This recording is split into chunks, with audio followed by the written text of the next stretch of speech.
Hello बच्चों, मैं स्मिता बिजलवान स्वागत करती हूँ आपका आईसीटी वर्चुअल क्लासरूम में। आशा करती हूँ आप सभी स्वस्थ होंगे और अच्छे से अपनी पढ़ाई कर रहे होंगे। बच्चों, आज हम पढ़ने जा रहे हैं क्लास 9 की साइंस और क्लास 9 साइंस में हमारा चैप्टर चल रहा था मैटर इन आवर सराउंडिंग, यानी कि हमारे आसपास के पदार्थ। तो इसी को आगे हम कंटिन्यू करेंगे। आगे कंटिन्यू करने से पहले एक बार रिवाइज कर लेंगे कौन कौन से टॉपिक्स को हम पढ़ चुके हैं। जैसा कि आप जानते हैं, हम मैटर के बारे में काफी डीपली हमने डिस्कस किया है। सारे टॉपिक्स, सारे जो प्रॉपर्टीज मैटर से रिलेटेड हैं, वो हमने यहाँ पर सारी प्रॉपर्टीज देख ली थी। फिर हमने बात की थी कि ये जो मैटर है बने हुए हैं पार्टिकल से मिलकर के। अब ये जो पार्टिकल्स हैं, इनकी प्रॉपर्टीज भी हमने डिस्कस कर ली थी। फिर इनके स्टेट्स के बारे में जान लिया था कि कैसे कैसे पार्टिकल्स के अरेंजमेंट से हम बता सकते हैं वो कौन से स्टेट है ना। जैसे कि अगर उनके बीच, पार्टिकल्स के बीच में फोर्स ऑफ अट्रैक्शन ज्यादा है, वो ज्यादा एक दूसरे से क्या है, उनके बीच का जो आकर्षण बल है वो अगर ज्यादा है, तो वो पार्टिकल कैसा होगा, एक सॉलिड पार्टिकल होगा। इस प्रकार से, जैसे कि हमारे पास ये मार्कर दिखाई दे रहा है, तो इसके जितने भी पार्टिकल्स हैं आपस में एक स्ट्रॉन्ग फोर्स ऑफ अट्रैक्शन से जुड़े हुए हैं। अगर हम इसे तोड़ने की कोशिश करते हैं तो नहीं तोड़ पा रहे हैं, लेकिन हालांकि अगर हम बहुत ज्यादा इस पर बल लगाते हैं, बहुत ज्यादा फोर्स लगाते हैं, तो हम इसको आसानी से तोड़ सकते हैं। लेकिन ऐसे अगर हम थोड़ा ज्यादा भी फोर्स लगा रहे तो भी हम इसे नहीं तोड़ पा रहे हैं। क्यों? क्योंकि इनके जो पार्टिकल्स हैं उनके बीच का जो फोर्स ऑफ अट्रैक्शन है वो बहुत ज्यादा है, जिस वजह से हम बता सकते हैं कि ये कैसा पार्टिकल, ये कैसा मैटर है, ये सॉलिड स्टेट का मैटर है, यानी कि कैसी अवस्था में है, सॉलिड यानी कि ठोस अवस्था में। वहीं अगर हम एक चौक की बात करते हैं, जो चौक को आपने देखा होगा, आप आसानी से हल्का सा भी फोर्स लगाते हैं ना, तो वो क्या हो जाती है, टूट जाती है। या आप जब ब्लैक बोर्ड में उससे लिखने की कोशिश करते हैं तो आप क्या देखते हो, उसके जो पार्टिकल्स हैं वो अलग अलग होते हैं। ऐसा क्यों? क्योंकि उनके बीच का जो आकर्षण बल है, यानी कि फोर्स ऑफ अट्रैक्शन है, वो बहुत ज्यादा कम है, जिस वजह से अवस्था तो उनकी ठोस है, अवस्था तो ठोस है, लेकिन क्या है, फोर्स ऑफ अट्रैक्शन ज्यादा ना होने की वजह से वो आसानी से टूट जाता है, आसानी से चूर चूर हो जाता है, हम कह सकते हैं। ठीक है, जैसे लोहे की बात कर ले, तो लोहे के पार्टिकल्स के बीच में फोर्स ऑफ अट्रैक्शन बहुत ज्यादा है कि उसे हाथ से हम नहीं तोड़ सकते। मैं तो नहीं तोड़ सकती, आप भी शायद नहीं तोड़ सकते हाथ से, क्योंकि उनके बीच का जो फोर्स ऑफ अट्रैक्शन है वो बहुत ज्यादा है। ठीक, बात करते हैं, कुछ पार्टिकल्स ऐसे होंगे जिनके बीच का फोर्स ऑफ अट्रैक्शन बहुत ज्यादा कम होगा। इतना कम होगा कि पार्टिकल्स बहुत दूर दूर होंगे, तो वो हमारे कौन सी अवस्था होती है, वो गैसीय अवस्था होती है। ठीक, तो इस प्रकार से पार्टिकल्स की प्रॉपर्टी के आधार पर हम डिसाइड कर सकते हैं कि वो पार्टिकल जो है कौन सी अवस्था में है ना। कर सकते हैं, बिल्कुल कर सकते हैं। अगर हम बात करें किसी के मैटर के, अगर पार्टिकल्स हैं वो निरंतर गति करते रहते हैं, निरंतर गति में है, तो यानी कि हम क्या समझते हैं, वो जो मैटर है उसकी अवस्था क्या होगी, वो अवश्य एक गैसीय अवस्था का मैटर होगा या गैसीय अवस्था का कोई पदार्थ होगा। क्यों? क्योंकि उसके जो पार्टिकल्स हैं उनके बीच में जो एनर्जी है, काइनेटिक एनर्जी हम कहें, या निरंतर जो गति करते रहते हैं उनके पार्टिकल्स, तो एक दूसरे से दूर ही होंगे, तभी तो गति कर रहे हैं। अगर हम इसके पार्टिकल्स की बात करें तो इसके पार्टिकल्स क्या मूवमेंट कर रहे हैं? नहीं कर रहे ना। मूवमेंट करते तो ये ऐसा ऐसा हिलता हिलता हमें दिखाई देता। ठीक, चलिए, इतनी बात तो समझ में आ गई कि सॉलिड क्या है, लिक्विड क्या है, गैस है। साथ ही हमने इंटर कन्वर्जन के बारे में बात की थी। फिर कैसे जो है हम टेम्परेचर में चेंज कर सकते हैं। टेम्परेचर में चेंज का मतलब है कि अगर कोई टेम्परेचर अगर सेल्सियस में है तो उसे केल्विन में कैसे कन्वर्ट कर सकते हैं, या फ़ारेनहाइट में कैसे कन्वर्ट कर सकते हैं। वही बात हमने कुछ स्टेट्स के बारे में बात की थी, कैसे हम इंटर कन्वर्जन करते हैं, जहाँ पर sublimation, evaporation, condensation, freezing point, melting point, boiling point, latent heat of vaporisation, latent heat of fusion, इनके बारे में हमने बात की थी। साथ ही बात की थी कि टेम्परेचर का और प्रेशर का क्या इफेक्ट पड़ता है। ठीक, चलिए, तो आगे चैप्टर को कंटिन्यू करते हैं। एक बार आप देख लीजिए बच्चों, कौन कौन से टॉपिक्स को हम कवर कर चुके हैं अपने प्रीवियस लेक्चर्स में। चलिए, तो लास्ट लेक्चर में हम बात कर रहे थे इवेपोरेशन के बारे में, कि इवेपोरेशन क्या है और कौन कौन से फैक्टर्स हैं जो इवेपोरेशन को अफेक्ट करते हैं। तो इवेपोरेशन के बारे में तो हमने सिंपली पढ़ा कि इवेपोरेशन क्या है, एक सरफेस का फिनोमिना है। सरफेस के पार्टिकल हीट एब्जॉर्ब करते हैं, काइनेटिक एनर्जी उनकी बढ़ जाती है, और फोर्स ऑफ अट्रैक्शन वो अदर पार्टिकल्स के साथ तोड़ करके वो पार्टिकल्स इवेपोरेट हो जाते हैं। तो सिंपली ये प्रोसेस है इवेपोरेशन की। फिर हमने फैक्टर्स के बारे में पढ़ा कि कौन कौन से फैक्टर्स है बच्चों जो इवेपोरेशन के रेट को अफेक्ट करते हैं। अफेक्ट करना मतलब इवेपोरेशन के रेट को अफेक्ट करना मतलब यानी कि या तो वो इवेपोरेशन के रेट को बढ़ा देंगे या तो इवेपोरेशन के रेट को घटा देंगे। जैसे अगर हम बात करते हैं टेम्परेचर में वृद्धि होना यानी कि टेम्परेचर इंक्रीज होना, तो टेम्परेचर अगर इंक्रीज होता है यानी कि तापमान अगर बढ़ता है तो जो इवेपोरेशन का रेट है वो भी बढ़ जाता है। इवेपोरेशन भी क्या होता है बच्चों, बढ़ जाता है। अगर हम कहें ह्यूमिडिटी बढ़ जाती है तो ह्यूमिडिटी के बढ़ने से इवेपोरेशन कम हो जाता है। अगर हम कहें सरफेस एरिया तो सरफेस एरिया के बढ़ने से इवेपोरेशन भी बढ़ जाता है। ठीक है, तो ये कुछ पॉइंट्स हैं जिनके बारे में हमने यहाँ पर डिस्कस किया था अपने प्रीवियस लेक्चर में। फिर हमने कुछ और फैक्टर्स की बात की थी जैसे नेचर ऑफ लिक्विड, तो लास्ट में हम यहीं पर ही डिस्कस कर रहे थे। चलिए इसी को आगे कंटिन्यू करते हैं। तो यहाँ पर हम बात कर रहे थे कि लिक्विड का नेचर कैसा है, इस पर भी तो इवेपोरेशन का रेट डिपेंड करेगा। अब हमने दो तरह के लिक्विड पढ़े, दो तरह के लिक्विड के बारे में हमने जाना।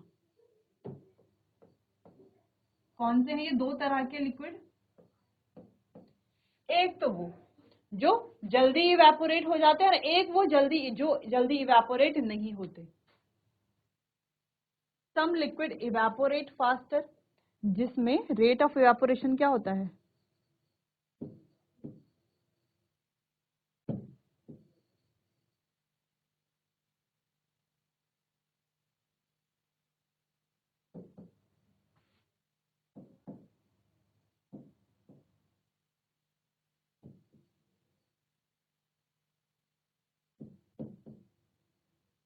Rate of evaporation. तो यहाँ पर बच्चों जो रेट ऑफ इवेपोरेशन है, तो यहाँ पर जो रेट ऑफ इवेपोरेशन है वो होता है फास्टर और यहाँ पर होता है स्लोली। ठीक है, तो जैसे एग्जांपल की बात करते हैं, पानी आपने देखा होगा,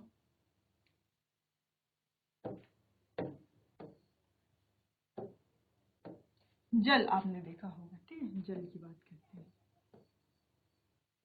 और दूसरा आपने देखा होगा पेट्रोल,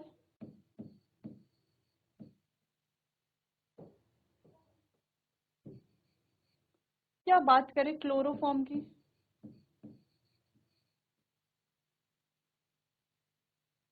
क्लोरोफॉर्म आपने देखा होगा। इसके अलावा चलिए फिलहाल इतने एग्जाम्पल की बात करते हैं। अब आपने देखा होगा पानी को आप क्या कीजिए, आप कहीं पर भी एक जगह पर पानी गिराइए, पेट्रोलियम और क्लोरोफॉर्म गिराइए, आप क्या देखोगे कि पेट्रोल और क्लोरोफॉर्म जल्दी क्या हो जाएंगे, इवेपोरेट हो जाएंगे। ठीक है, ये क्या हो जाएंगे, जल्दी इवेपोरेट हो जाएंगे। और ये जो जल है ये बहुत देर में इवेपोरेट आपको दिखेगा कि ये क्या हो रहा है, देर में इवेपोरेट हो रहा है। तो जो जल्दी इवेपोरेट हो जाते हैं तो हम कह सकते हैं इनका जो रेट ऑफ इवेपोरेशन है ये कैसा है, फास्टर है, या सिंपली हम इन्हें कहते हैं बच्चों वॉलेटाइल लिक्विड। क्या कहते हैं,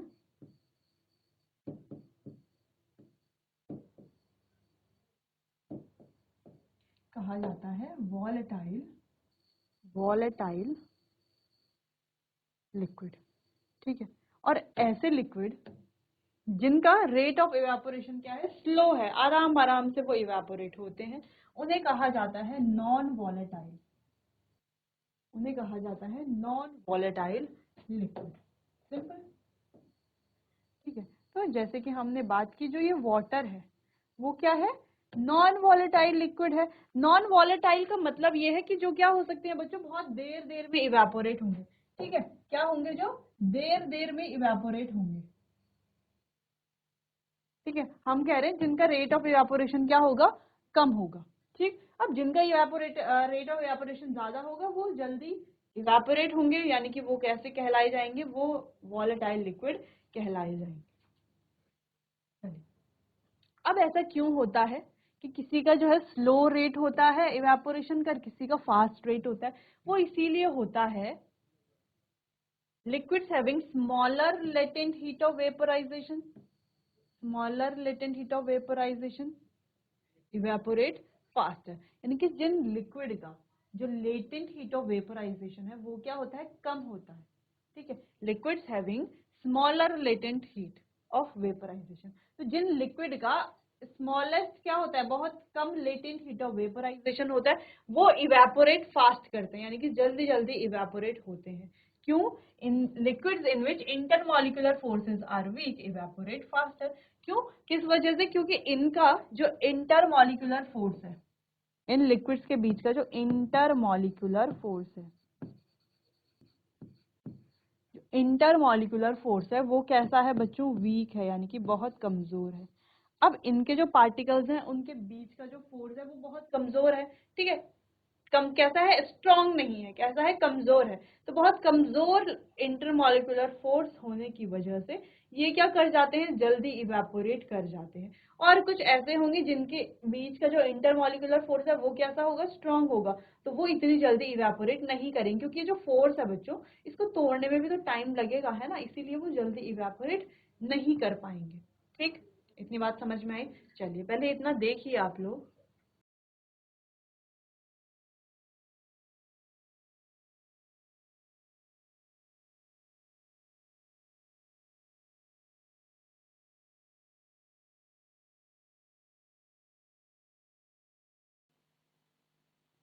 चलिए, तो दो चीजें हमने यहाँ पर पढ़ी।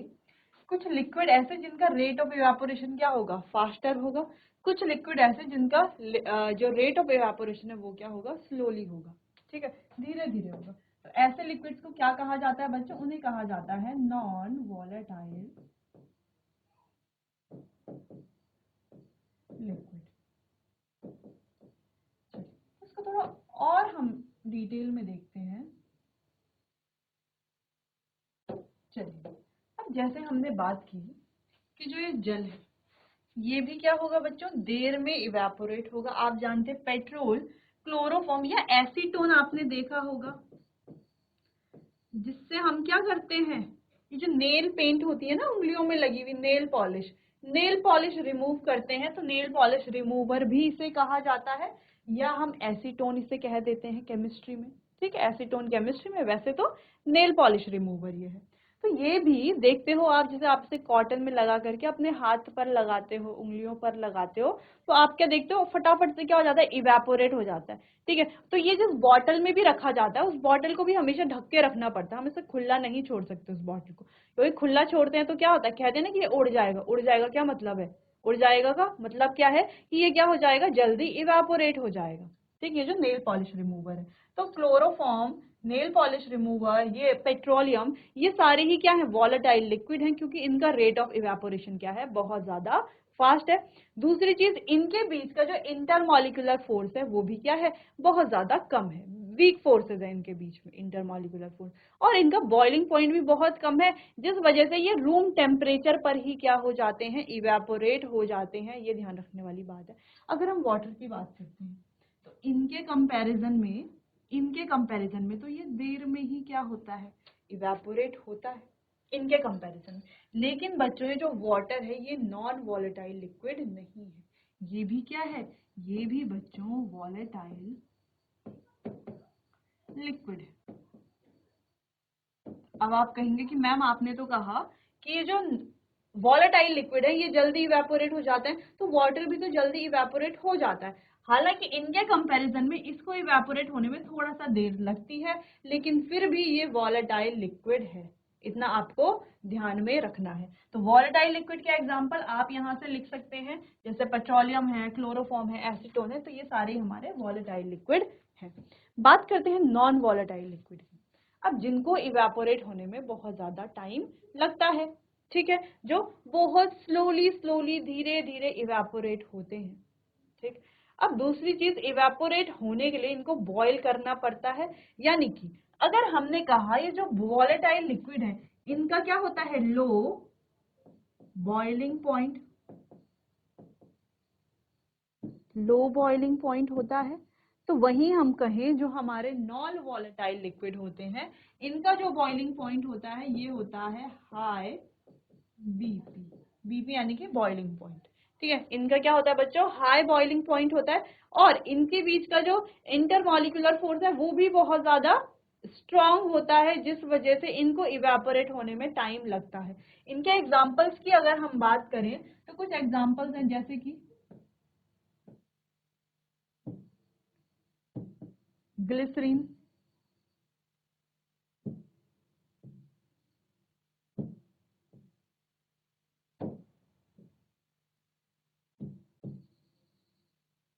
जैसे कि है ग्लिसरीन, ठीक है। जो हमारे कुकिंग ऑयल्स होते हैं, कुकिंग ऑयल्स आपने देखे होंगे,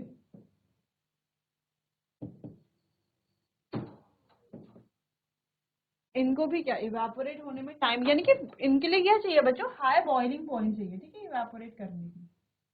तो ये हो गए कुछ एग्जांपल्स। तो यहाँ पर हमने जो नेचर ऑफ लिक्विड है, तो यहाँ पर दो चीजें सीखी।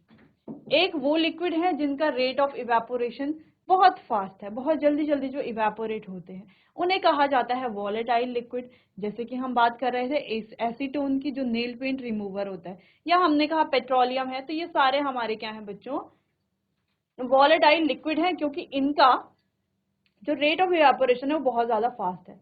फिर हमने बात की दूसरे लिक्विड जिनका रेट ऑफ इवेपोरेशन बहुत स्लो है। अब इनके बीच की जो इंटरमॉलिक्यूलर फोर्स है वो बहुत ज्यादा स्ट्रांग होगी, और जो इनका बॉइलिंग पॉइंट है वो भी बहुत ज्यादा हाई है, जिस वजह से इनको इवेपोरेट होने में समय लगता है, धीरे धीरे इवेपोरेट होते हैं, ठीक है, बहुत स्लोली इवेपोरेट होता है, और बॉइलिंग पॉइंट भी इनका हाई होता है। तो जैसे कि ग्लिसरीन की बात करें या कुकिंग ऑयल्स जो हमारे होते हैं, ठीक है, तो ये यहाँ पर एग्जाम्पल्स हैं। बात की हमने वाटर की, हालांकि वाटर इनके कंपैरिजन में तो देर में इवेपोरेट होता है, लेकिन वाटर भी क्या है बच्चों, एक वॉलेटाइल लिक्विड ही है, ठीक। चलिए, तो इतना आप नोट कर लीजिए।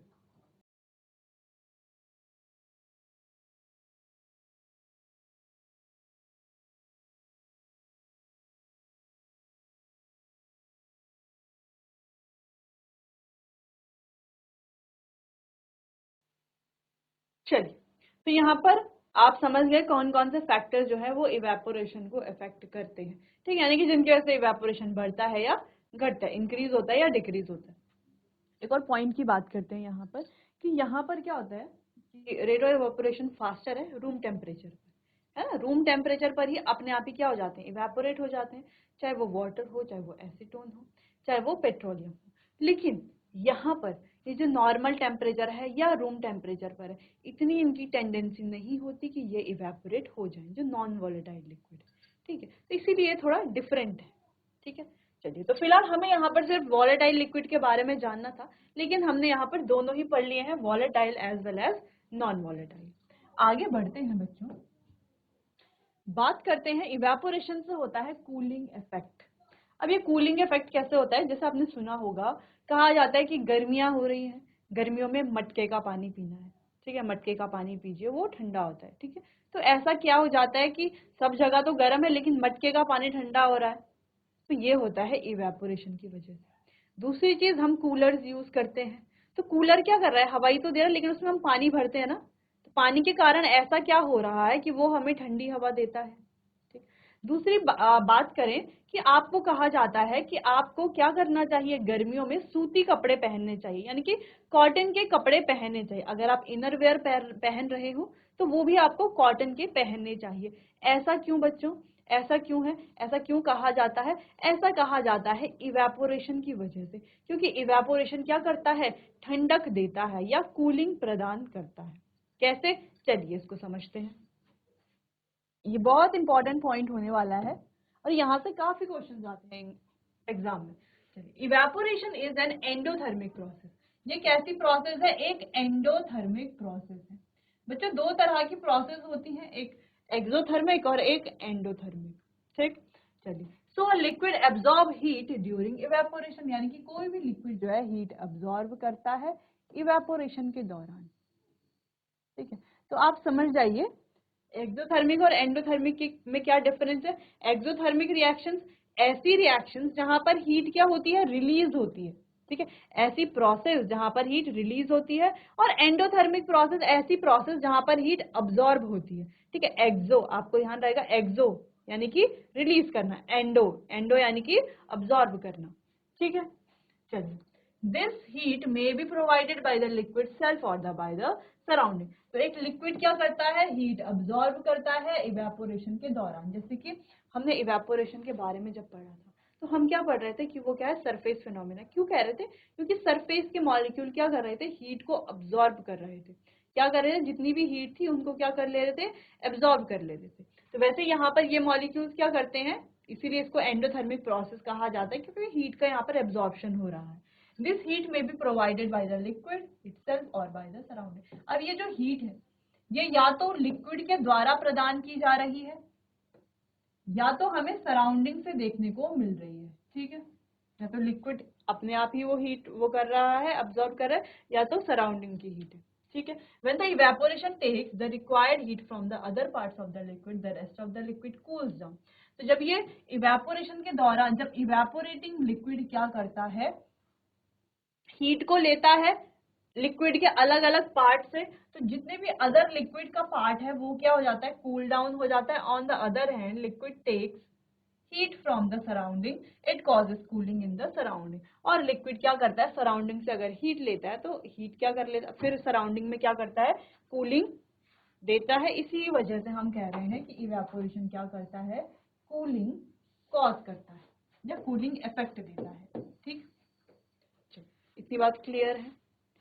अब बाकी हम इसके एग्जाम्पल्स को पढ़ेंगे एक एक करके कि जो पॉट्स होते हैं, जो हम कहते हैं ना मटका, मटके का पानी क्यों पीना चाहिए, या सूती कपड़े क्यों पहनते, या कूलर में ऐसी क्या प्रोसेस है इवेपोरेशन की जिसके कारण वो कूलिंग इफेक्ट देता है, ठीक है। इनको डिस्कस करने से पहले आपको पहले ये इंपॉर्टेंट पॉइंट नोट कर लेना है।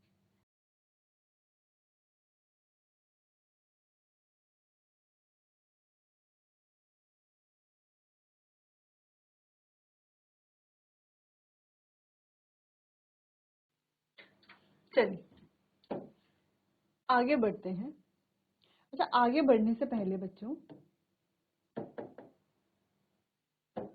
पॉइंट्स यहाँ पर डिस्कस कर लेते हैं। जैसे हमने कहा कि जो अर्दनवेयर होते हैं यानी कि जो पॉट्स होते हैं, मटके होते हैं, उनका पानी क्यों गर्मियों में पिया जाता है।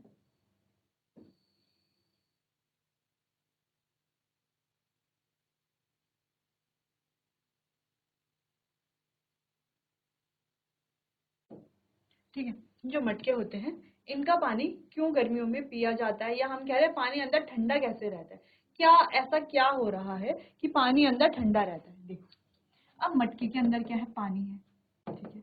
अब आप जानते हैं ये पोरस होता है, पोरस यानी कि स्पोर्स होते हैं इसके आसपास, यानी कि छोटे छोटे छेद होते हैं, ठीक है। तो जो मिट्टी का जो मटका होता है उसके आसपास क्या होता है, उसके आसपास क्या, उसके जो पूरा सरफेस है उसमें क्या होते हैं, छोटे छोटे पोर्स होते हैं यानी कि छेद होते हैं,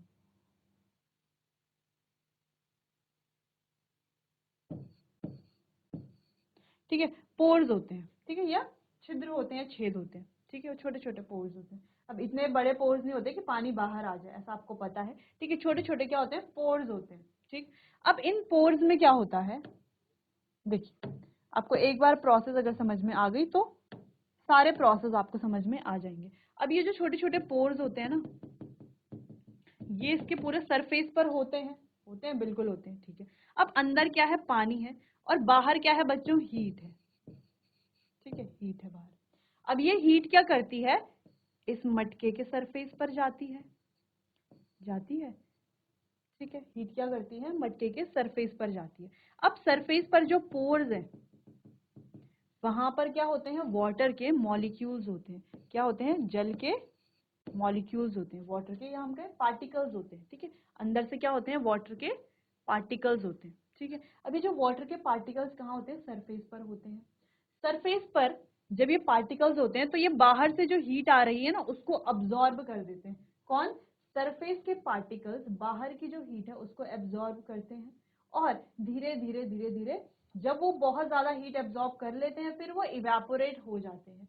फिर अंदर के मॉलिक्यूल क्या आ जाते हैं, सराउंडिंग पर आ जाते हैं, ठीक। फिर वो हीट एब्सॉर्ब करते हैं, फिर वो इवेपोरेट होते हैं, जिस वजह से अंदर का जो पानी है, जो अंदर का जो पानी है बच्चों, वो क्या रहता है, ठंडा ही रहता है। और बाहर का जो ये जो सरफेस है इस पर जो मॉलिक्यूल्स है वो हीट एब्सॉर्ब कर लेते हैं सारी, ठीक। जिस वजह से पानी क्या होता है, ठंडा रहता है और एक कूलिंग इफेक्ट होता है। जैसे हम बात करें कि गर्मियों में सूती कपड़े क्यों पहनने चाहिए, क्योंकि बॉडी में क्या होती है, स्वेटिंग होती है। उस स्वेट को यानी कि उस पसीने को वो जो सूती कपड़े हैं वो क्या कर लेते हैं, एब्जॉर्ब करते हैं। एब्जॉर्ब करते हैं यानी कि अपने पूरा, जिस वजह से वो पसीने का क्या कर लेते हैं, सरफेस एरिया को बढ़ा देते हैं, पूरे एरिया तक वो क्या कर लेते हैं, उसको एब्जॉर्ब करते हैं, ठीक है। एब्जॉर्ब करने पर क्या होता है, वो सराउंडिंग की हीट को भी क्या करते हैं, एब्जॉर्ब करते हैं। सराउंडिंग की हीट को जब वो एब्जॉर्ब करते हैं तो अंदर तक वो हीट आने नहीं देते, जिस वजह से कूलिंग इफेक्ट वो देते हैं, ठीक। चलिए इतना आप नोट कर लीजिए। चलिए बच्चों, अब इसके कुछ और पॉइंट्स आगे डिस्कस करेंगे हम अपने आने वाले अगले सेशन में। तब तक के लिए आपका बहुत बहुत धन्यवाद।